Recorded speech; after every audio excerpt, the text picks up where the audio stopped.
Judy Buenoano nació en 1943, en Quinlan, Texas. Creció en un hogar sencillo. Era la segunda de 4 hermanos.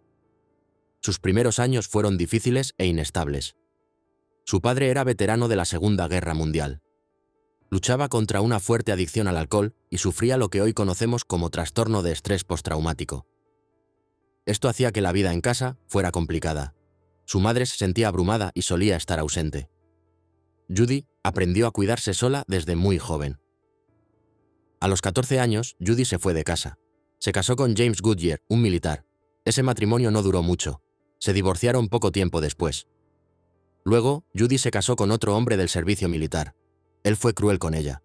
Más tarde falleció en circunstancias que muchos consideraron extrañas. Su tercer esposo también se llamaba James Goodyear. Había sido herido en Vietnam. Él también murió en condiciones poco claras en 1971. El patrón de Judy de hacer daño a quienes la rodeaban comenzó a inicios de los años 70. En 1971, su primer esposo enfermó y falleció. Al principio, los médicos pensaron que fue por causas naturales. Poco después, Judy cobró un seguro de vida, lo que generó sospechas. En 1973, su segundo esposo enfermó y falleció de manera similar. De nuevo, Judy recibió una compensación del seguro. La causa oficial nunca se explicó del todo. En 1978, su hijo Michael enfermó repentinamente. También falleció tras una breve enfermedad. Más tarde, los investigadores descubrieron que Judy le había estado dando pequeñas dosis de arsénico durante un tiempo. Esto lo envenenó lentamente. Judy volvió a cobrar un seguro de vida. En 1983, el novio de Judy, Bobby Joe Morris, estaba en su auto cuando este explotó. Al principio parecía un accidente.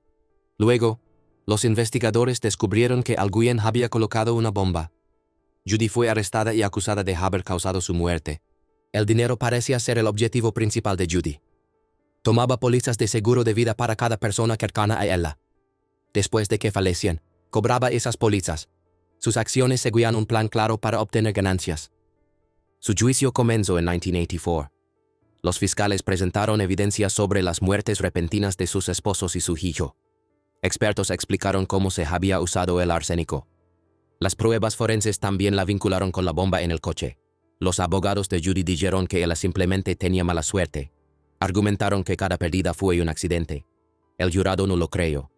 La declararon culpable de causar la muerte de Bobby Joe intencionalmente. Recibió la pena más severa disponible. El día en que se llevó a cabo su sentencia, Judy se mantuvo tranquila. Cuando le preguntaron si tenía algunas últimas palabras, dijo: "No, no tengo". Mucha gente se sorprendió por su falta de emoción. Antes de ese momento, pidió una comida sencilla. Ensalada, una papa horneada con crema agria y un vaso de té helado. Comió en silencio en su celda. Luego fue llevada al lugar donde se ejecutaría su sentencia. La siguiente mujer prometió cuidarlos, pero todos terminaron perdiendo la vida. Nacida en 1906, en Füssen, Baviera, Alemania, Anna Marie Filzer fue la menor de 12 hijos. Su familia tenía dinero. Su padre, Georg Filzer, fabricaba muebles. Para cuando Anna llegó al mundo, 5 de sus hermanos ya habían fallecido. Más tarde, 2 de sus hermanos murieron durante la Primera Guerra Mundial. Cuando era niña, Anna tuvo serios problemas de salud. Estuvo hospitalizada durante 5 meses debido a una infección que puso en riesgo su vida. Después de eso, se sometió a una cirugía para extirparle un bocho. Estos eventos pueden haber influido en su comportamiento posterior. A los 19 años, Anna descubrió que estaba embarazada. Dijo que el padre era el Dr. Max Matschecki, un médico vienés. No existe ningún registro que confirme su existencia. La verdadera identidad del padre de su hijo, Oscar, sigue siendo desconocida. Su familia se sorprendió. En 1929, enviaron a Anna a los Estados Unidos. Dejó al pequeño Oscar con sus padres en Baviera. Anna llegó a Cincinnati, Ohio y se quedó con unos parientes llamados Max y Anna Doeschel. Allí conoció a Philipp Hahn, otro inmigrante alemán. Se casaron en 1930. Anna regresó a Alemania por un breve tiempo. Trajo a Oscar con ella. Después de eso, la familia se estableció definitivamente en Cincinnati. En Cincinnati, Anna tuvo varios trabajos. Trabajó como camarera de hotel y mesera. Con el tiempo, desarrolló una fuerte adicción al juego. Pasaba muchas horas en carreras de caballos y lugares de apuestas. Para conseguir dinero, empezó a ofrecer cuidados a hombres mayores de la comunidad alemana local. Les prometía cuidarlos. A cambio, les pedía que la nombraran en sus testamentos. Su primera víctima conocida fue Ernst Kohler, de 73 años. El 6 de mayo de 1933, él nombró a Anna como su heredera. Le dejó una casa. Poco después, falleció. Luego vino Albert Parker, de 72 años. Le prestó dinero a Anna y después también falleció. Jacob Wagner, de 78 años, le dejó $17,000 en efectivo antes de morir. George Geselman, de 67 años, también le dio $17,000 antes de fallecer. Finalmente, George Obendorfer, de 67 años, viajó con Anna y su hijo a Colorado Springs, Colorado. Ali también perdió la vida. Los médicos encontraron arsénico en todos sus cuerpos. Las autoridades comenzaron a investigar tras la muerte de Obendorfer. La autopsia reveló niveles elevados de arsénico. Los investigadores exhumaron los cuerpos de los anteriores clientes de Anna. Las pruebas confirmaron que todos habían sido envenenados. En septiembre de 1937, la policía arrestó a Anna. Los fiscales la consideraron responsable en cada caso. Su juicio comenzó el 11 de octubre de 1937 y duró más de 3 semanas. Entre los testigos hubo personas que sobrevivieron al cuidado de Anna y expertos en venenos. El jurado declaró a Anna culpable de homicidio en primer grado en el caso de Jacob Wagner. El jurado estaba compuesto por 11 mujeres y un hombre. No pidieron clemencia. Recomendaron la pena capital. El 7 de diciembre de 1938, Anna Marie Hahn se convirtió en la primera mujer en Ohio en ser ejecutada mediante electrocución. En la penitenciaria estatal de Ohio en Columbus. Tenía 32 años. Anna siempre afirmó que no había hecho nada malo. En sus últimos momentos, suplicó clemencia diciendo: «Adiós a todos y que Dios los bendiga. Señor Huddard, el alcaide, no me haga esto. Piense en mi hijo, no puede pensar en mi bebé. No hay nadie que me ayude, nadie va a ayudarme». La siguiente mujer creció rodeada de crueldad. Luego se convirtió en algo que el mundo no pudo entender. Eileen Wuornos nació en 1956 en Rochester, Michigan. La vida fue difícil desde muy temprano. Cuando tenía 4 años, su padre abandonó a la familia. Poco después, su madre falleció de cáncer. Eileen y su hermano fueron a vivir con sus abuelos. Su abuelo era cruel. Más tarde, Eileen diría que él la maltrataba y le causaba daño constantemente. Ese sufrimiento marcó gran parte de su vida futura. A los 14 años, Eileen se escapó de la casa de sus abuelos. Se ganaba la vida en la industria para adultos. Su adolescencia fue inestable. Se movía de un lugar a otro. A veces dormía en la calle. También tuvo varios encuentros con la policía por delitos menores. Esa vida desesperada la llevó a situaciones cada vez más peligrosas. Todo se intensificó rápidamente cuando tenía cerca de 30 años. Entre 1989 y 1990, acabó con la vida de 7 hombres en Florida. Conocía a la mayoría mientras ofrecía servicios al borde de la carretera. Usaba una pistola calibre .22 a corta distancia. Estos eventos ocurrieron a lo largo de aproximadamente un año. Ella describía sus acciones como defensa propia. Afirmaba que los hombres habían intentado hacerle daño durante o después del encuentro. Los fiscales lo vieron como algo deliberado y calculado. Señalaron cómo elegía cuidadosamente a sus víctimas y el hecho de que a algunos les había quitado dinero. En 1991, un patrullero la detuvo en la carretera. Esa parada llevó a su arresto. Al principio, negó todo. Poco después, admitió haber acabado con la vida de 6 hombres. Aún así, insistía en que fue en defensa propia. Su juicio en 1992 atrajo una gran atención. La defensa argumentó que Eileen sufría enfermedades mentales y traumas del pasado. Dijeron que actuó por miedo. La fiscalía presentó evidencia de premeditación. Señalaron que ella conservó pertenencias de algunas víctimas. El tribunal la declaró culpable de 6 cargos por homicidio intencional. Recibió la pena máxima por cada uno. Mientras esperaba que se ejecutara su sentencia, Eileen concedió entrevistas. Habló del daño que sufrió en el pasado y mostró momentos de ira. Algunas personas la vieron como una mujer rota que perdió el control. Otros solo la consideraban una asesina a sangre fría. El 9 de octubre de 2002, su sentencia se cumplió mediante inyección letal administrada por el Estado. Tenía 46 años. Rechazó la comida tradicional de última cena, que podía ser cualquier cosa con un valor menor a $20, y solo pidió una taza de café. Sus últimas palabras mezclaron desafío y fe. Estoy navegando con la roca, y volveré como el día de la independencia, con Jesús, el 6 de junio. Como en la película, con una gran nave nodriza y todo. No tengo miedo de morir. La siguiente mujer creía que él la amaba, pero... ¿qué hicieron juntos? Esa es una historia oscura. Martha Jewell Beck nació en mayo de 1920, en Milton, Florida. Sufría una condición glandular que le causó un aumento considerable de peso y una pubertad temprana. Su infancia fue muy dura. Más tarde, contó que su hermano la forzaba a actos íntimos no deseados. Su madre la culpaba a ella por eso. Estas experiencias dejaron a Martha con una profunda sensación de inestabilidad e inseguridad. Después de terminar la escuela, Martha se formó como enfermera. Sin embargo, le costaba encontrar trabajo por su apariencia. Terminó aceptando un empleo preparando cuerpos para el entierro. Poco después, se mudó a California, donde trabajó en un hospital del ejército de los Estados Unidos. Quedó embarazada, pero el padre del niño se negó a casarse con ella. Para ocultar la situación, Martha dijo que él había fallecido en la campaña del Pacífico. Dio a luz a una hija. Más adelante, se casó con Alfred Beck y tuvieron un hijo. Ese matrimonio terminó poco después. Para 1947, Martha estaba desempleada y criando sola a sus 2 hijos. Encontraba consuelo en novelas románticas y películas de amor. Publicó un anuncio personal en busca de compañía. Raymond Fernández respondió a ese anuncio.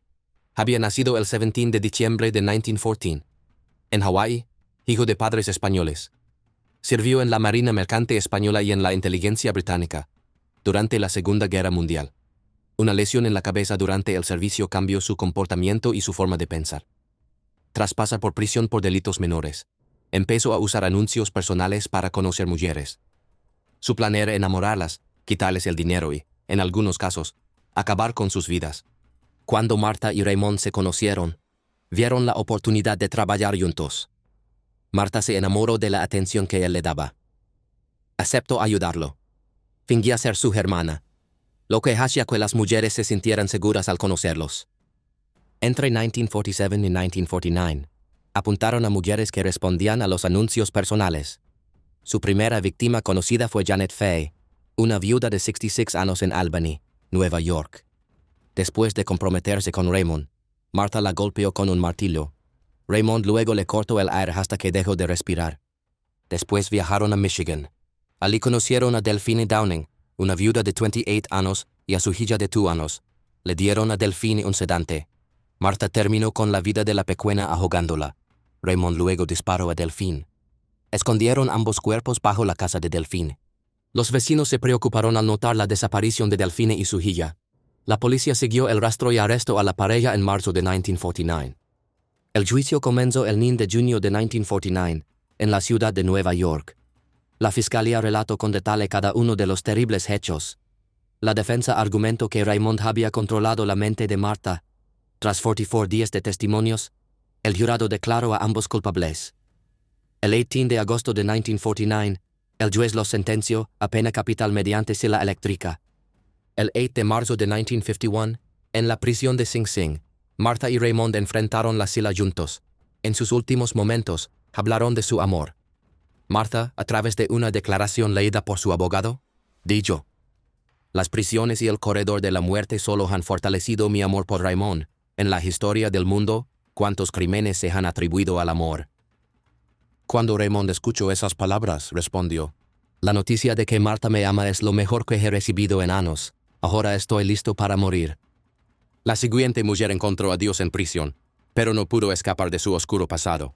Velma Barfield nació como Margie Velma Bullard en 1932 en Eastover, Carolina del Sur. Era la segunda de 9 hijos. Su familia pertenecía a una iglesia pentecostal muy estricta. Su padre usaba la disciplina física con frecuencia. Su madre nunca intervenía. Vivían sin electricidad ni agua corriente. El dinero siempre escaseaba. A los 17 años, Velma dejó la escuela para casarse con Thomas Burke. Se mudaron a Parkton, Carolina del Norte. Tuvieron 2 hijos.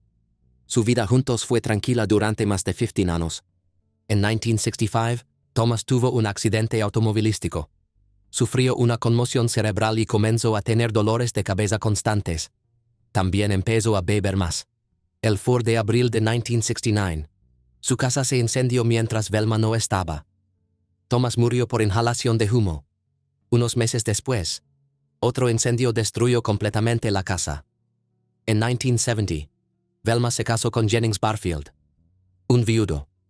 Menos de un año después, el 22 de marzo de 1971, Jennings murió por problemas cardíacos. En 1974, Velma empezó a trabajar como cuidadora de una pareja de ancianos, Montgomery y Dolly Edwards, en Lumberton, Carolina del Norte. Montgomery enfermó a finales de 1976. Murió el 29 de enero de 1977. Poco más de un mes después, Dolly mostró los mismos síntomas. Falleció el 1 de marzo de 1977. Velma luego admitió ser responsable de lo que le ocurrió a Dolly. Más tarde ese mismo año, Velma tomó otro trabajo como cuidadora. Esta vez atendía a Record Lee, de 76 años, quien se había roto una pierna. El 4 de junio de 1977, el esposo de Lee, John Henry, cayó repentinamente enfermo. Tenía dolores estomacales y en el pecho, vómitos y diarrea severa. Murió poco después. Velma admitió haberlo envenenado. Otra víctima fue Roland Stuart Taylor, novio de Velma y pariente de Dolly Edwards. Velma temía que él hubiera descubierto que ella falsificaba cheques a su nombre. Le mezcló veneno para ratas en la cerveza y el té. Taylor se debilitó. Dejó de respirar el 3 de febrero de 1978. La autopsia mostró rastros de arsénico en su cuerpo. Tras su arresto, el cuerpo de Jennings Barfield fue exhumado. Se encontraron restos de arsénico. Velma negó haberle hecho daño a Jennings. Sin embargo, se admitió haber causado la muerte de Montgomery, Dolly y John Henry Lee, pero solo fue juzgada por el caso de Stuart Taylor. El 28 de marzo de 1978, un gran jurado del condado de Robeson, Carolina del Norte, acusó a Velma de homicidio en primer grado. Debido a la intensa cobertura mediática, el juicio se trasladó a un condado vecino. El proceso comenzó el 27 de noviembre de 1978. El juez Henry A. McKinnon lo presidió, y el fiscal Joe Freeman Britt encabezó la acusación. Durante los alegatos finales, Velma se mantuvo inmóvil y sin mostrar emoción. Incluso aplaudió las palabras finales del fiscal. El jurado decidió que debía recibir la pena capital. Velma pasó sus últimos años en el corredor de la muerte, en la prisión central de Raleigh, Carolina del Norte. Con el tiempo, se convirtió en una cristiana devota. Pasaba los días orando y conversando con otras reclusas. Billy Graham, un conocido evangelista, habló bien de ella. Muchas personas pidieron al gobernador que le perdonara la vida. El gobernador Jim Hunt se negó.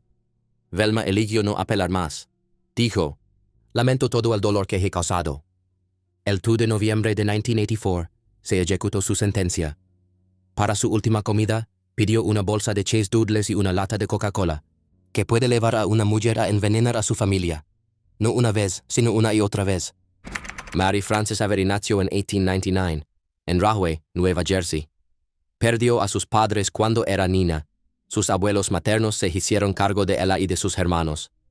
Desde pequeña, era reservada. Tenía pocos amigos, pero se destacaba en la escuela. A los 15 años, se mudó con su familia a Newark, Nueva Jersey, donde terminó la secundaria. En 1917, Mary Frances conoció a John Creighton, quien acababa de regresar del servicio militar en la Primera Guerra Mundial. Se casaron el 25 de diciembre de 1918. Pronto tuvieron 2 hijos, Ruth y John Jr. La joven familia vivía con los padres de John en el barrio de Roseville, Newark. Pero la convivencia no fue fácil. Mary Frances no se llevaba bien con su suegra, Anna Creighton. Su hermano menor, Charles Raymond Avery, también fue a vivir con ellos. Las discusiones sobre tareas del hogar y dinero eran frecuentes. Los padres de John solían ponerse de su lado, lo que hacía que Mary Frances se sintiera sola y rechazada.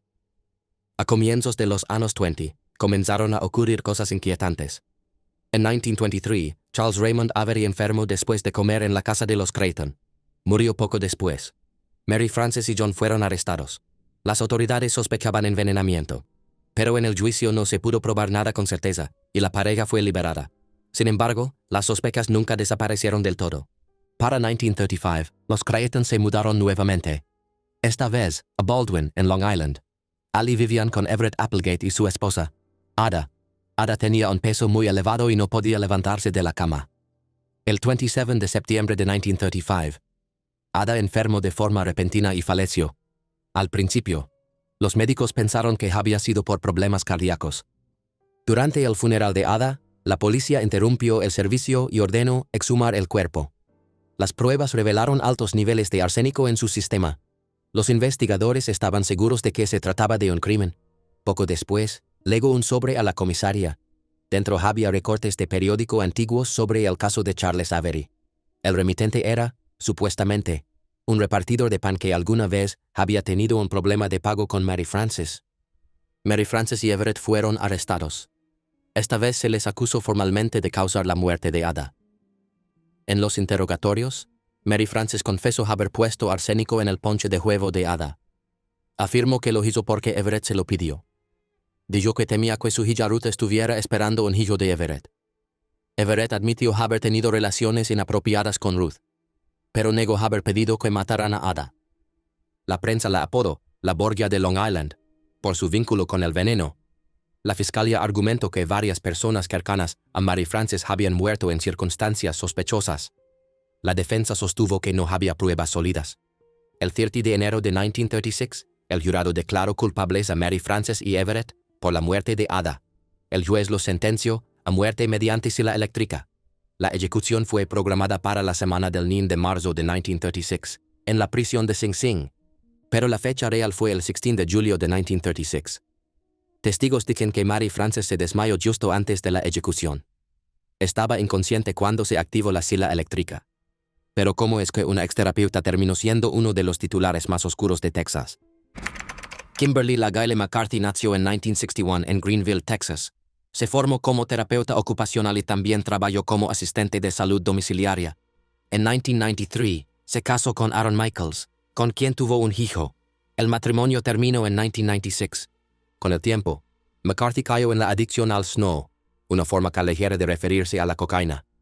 En 1990, fue condenada por falsificación. También enfrentó cargos por ejercer servicios íntimos ilegales y por no pagar ciertos servicios. El 21 de julio de 1997, McCarthy fue a la casa de su vecina, Dorothy Booth, en Lancaster, Texas, diciendo que necesitaba pedir azúcar. Booth tenía 71 años y había sido profesora universitaria. Una vez dentro, McCarthy la golpeó 5 veces con un objeto cortante. Luego la atacó con un candelabro. Le cortó uno de los dedos para quedarse con su anillo de bodas con diamantes.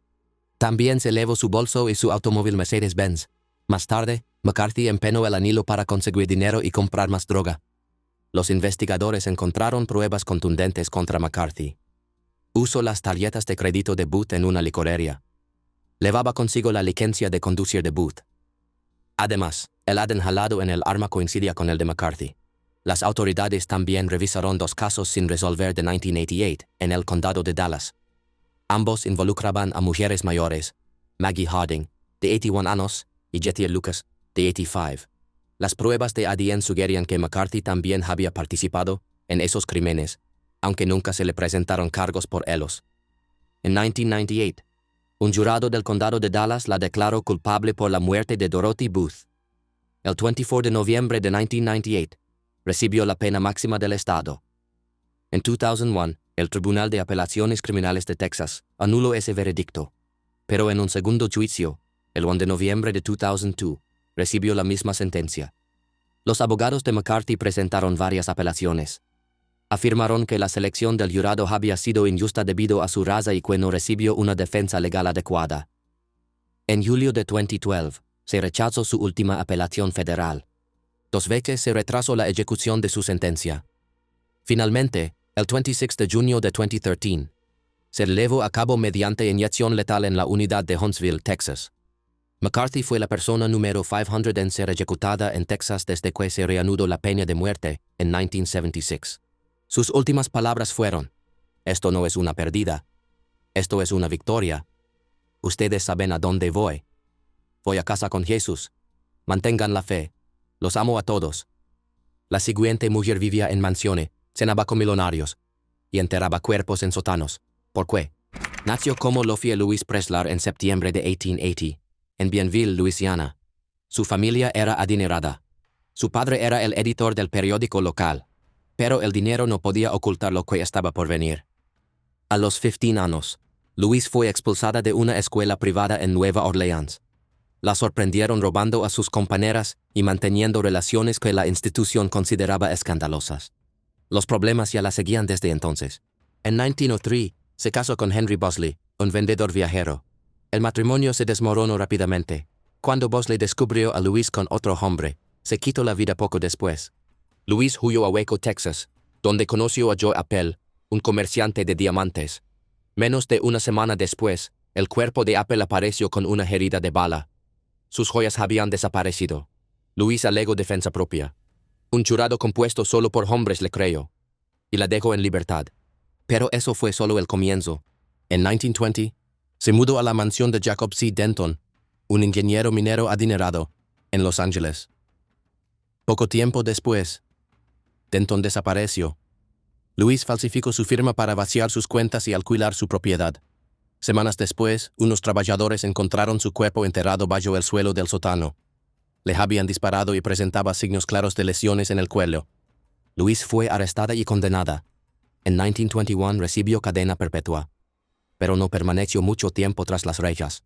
Tras solo 18 años, fue liberada en libertad condicional en 1939. Cambió su nombre a Anna Lee y consiguió trabajo como ama de llaves de Margaret Logan en Pacific Palisades. En 1944, Margaret desapareció. Louise afirmó que Margaret había sido herida por su esposo y se había marchado de la ciudad. Pero algo no cuadraba. Los investigadores cavaron en el jardín y encontraron el cuerpo de Margaret enterrado cerca de la casa. Le habían disparado por la espalda, en el cuello. Louise fue arrestada nuevamente. Esta vez, el jurado no fue tan indulgente. Los fiscales presentaron su condena previa como prueba de un patrón inquietante.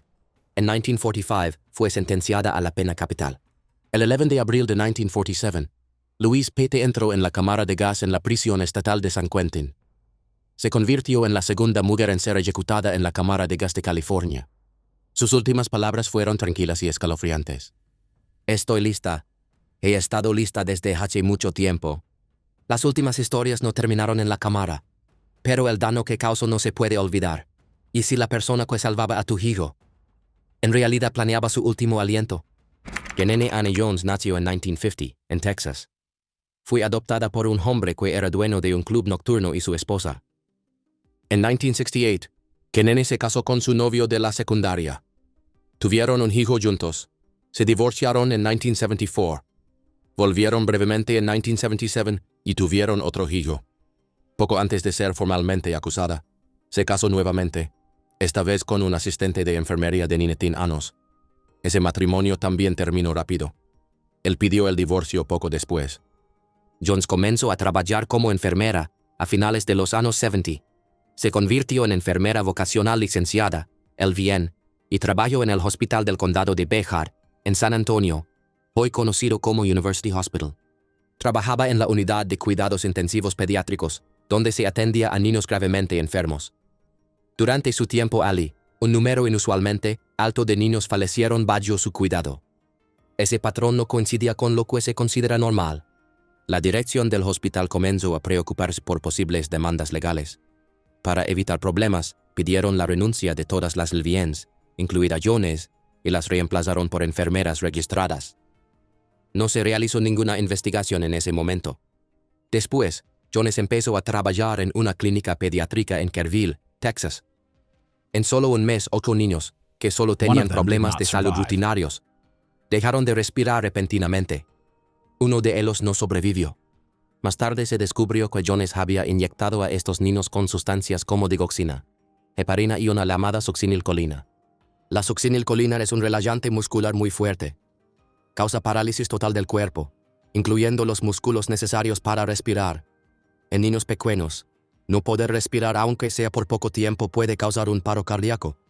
Jones luego afirmó que su intención era presionar para que la clínica abriera una unidad de cuidados intensivos pediátricos.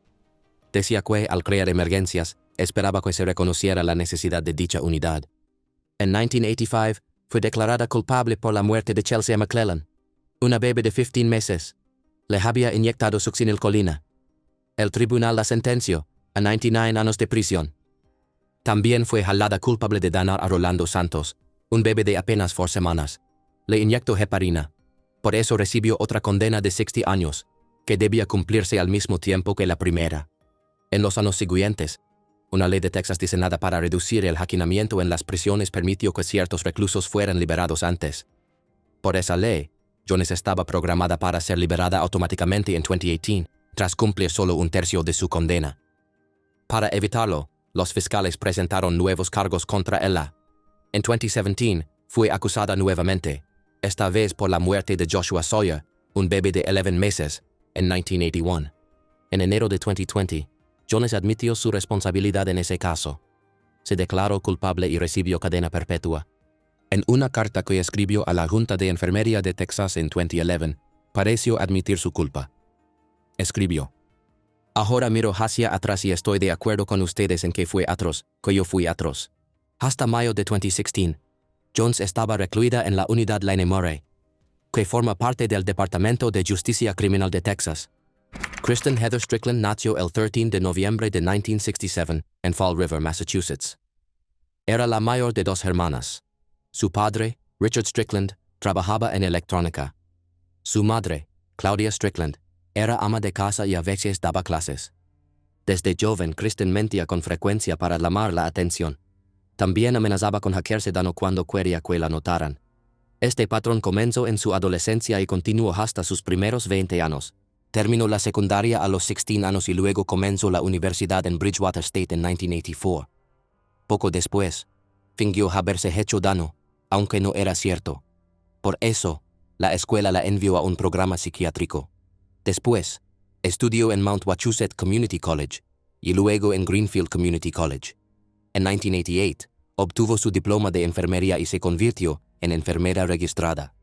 Ese mismo año se casó con Glenn Gilbert y pasó a llamarse Kristen Gilbert. Ella y Glenn tuvieron 2 hijos antes de divorciarse en 1998. Cuando fue arrestada, Kristen vivía en Setauket, Nueva York.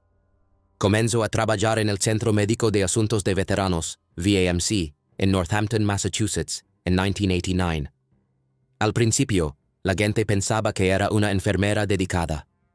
Pero pronto otras enfermeras notaron que muchos pacientes fallecían cuando ella estaba de turno. Durante sus turnos, casi la mitad de los 350 pacientes del VAMC morían. Los estadísticos dijeron que era muy improbable que fuera coincidencia. Luego, los investigadores descubrieron que inyectaba a los pacientes con altas dosis de epinefrina, un medicamento que acelera el corazón. Estas inyecciones provocaban que los pacientes dejaran de respirar repentinamente. Después de crear estas emergencias, Kristen formaba parte del equipo que intentaba salvar al paciente. Sus compañeros la veían actuar como una heroína. Los fiscales dijeron que también intentó causar la muerte de otros 2 pacientes de la misma manera. Su objetivo principal parecía ser llamar la atención, especialmente de su novio en ese momento, James Peralt, quien trabajaba como guardia de seguridad en el hospital. Le gustaba la emoción que sentía cuando los equipos médicos corrían a ayudar tras la emergencia que ella misma había causado. En 1996, 3 enfermeras notaron que más pacientes dejaban de respirar y vieron que las reservas de epinefrina estaban bajando rápido. Reportaron sus preocupaciones a los superiores. Comenzó una investigación de inmediato. Kristen intentó detenerla llamando con una amenaza falsa de bomba al hospital. Las autoridades rastrearon la llamada. El 11 de julio de 1996, fue arrestada justo después de salir de un chequeo psiquiátrico en el Bay State Medical Center en Springfield. Su juicio comenzó en 2000. El 14 de marzo de 2001, el jurado la declaró culpable de 3 cargos de asesinato en primer grado, 1 cargo de asesinato en segundo grado, 2 cargos de intento de asesinato. Como sus acciones ocurrieron en propiedad federal, enfrentó la posibilidad de la pena federal más severa. El 26 de marzo de 2001, el jurado recomendó que pasara el resto de su vida en prisión sin posibilidad de libertad. Al día siguiente, el juez Miguel Ponzo le dictó 4 cadenas perpetuas consecutivas sin libertad condicional, más otros 20 años.